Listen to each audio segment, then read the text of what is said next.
You Honey Singh نے اپنے تازہ انٹرویو میں اسلام کے حوالے سے بات کی تو میری دلچسپی بڑھی اور میں نے پورا انٹرویو دیکھا. میں کچھ تلاش میں تھا اور آخر جب انہوں نے کہا I believe there is God. اور پھر اس کے بعد فوراً یہ کہا There is only one God. تو میرے سامنے قرآن کریم کی آیات گزری کہ یہ بندہ ہو بہو قرآن کریم کی آیات کو ورڈ ٹو ورڈ ٹرانسلیٹ کر رہا ہے یا پھر ہو رہی ہے، جس میں سے قل هو اللہ احد ہے. اور پھر جب سوربھ جی نے ان سے پوچھا How do you define that God? Definition ہی الگ ہے. کوئی Please روپ explain. نہیں, کوئی روپ نہیں ہے, نراکار.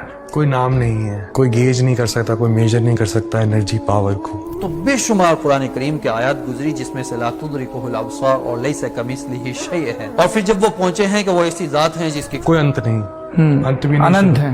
شروعات بھی. هو الاول لیس قبلہ شیء اور ایسی ذات جس کا کوئی اینڈ نہیں تو هو الاخر لیس بعدہ شیء. خلاصہ کلام یہ ہے کہ ہمارے عقائد اور باتیں اتنی فطری ہیں کہ اگر کوئی قبول کرنا چاہے سمجھنا چاہے تو بڑا آسان ہے. یو ہنی سنگھ کے مطابق یہ اپنی اسپریچول جرنی ایکسپلور کر رہے ہیں. مجھے امید ہے کہ یہ بندہ فطرت کے بہت زیادہ قریب ہے. اگر صحیح ڈائریکشن میں صحیح اسٹیپس لیے گئے تو وقت قریب ہے کہ یہ فطرت کو قبول کر سکتا ہے اور اسے اپنا سکتا ہے. واللہ یہدی من ینیب. جو طلب کے ساتھ آگے بڑھتا ہے اور اپنی طلب دکھاتا ہے اللہ اسے ضرور ہدایت دیتے ہیں. میں جب نبیوں کا نام لے رہے ہیں موسیٰ علیہ السلام, عیسیٰ علیہ السلام, پروفٹ محمد, تو ایسا لگ رہا ہے کہ انہیں جاننے والا, سمجھنے والا, ان کے حق اور سچ ہونے میں یقین رکھنے والا نام لے رہا ہے. اور بڑا خوبصورت لگ رہا تھا جب اس کے ساتھ یہ صلی اللہ علیہ وسلم. پڑھ رہے تھے. ہنی سنگھ کے ناستک سے آستک ہونے کی طرف پہلی بنیاد اس وقت پڑی جب پنجاب میں شفٹ ہوا تو میری انٹروڈکشن ہوئی اسلام سے. اور وہاں ان کے دل و دماغ میں چلنے والے سوالات یہ کیوں, ایسا کیوں,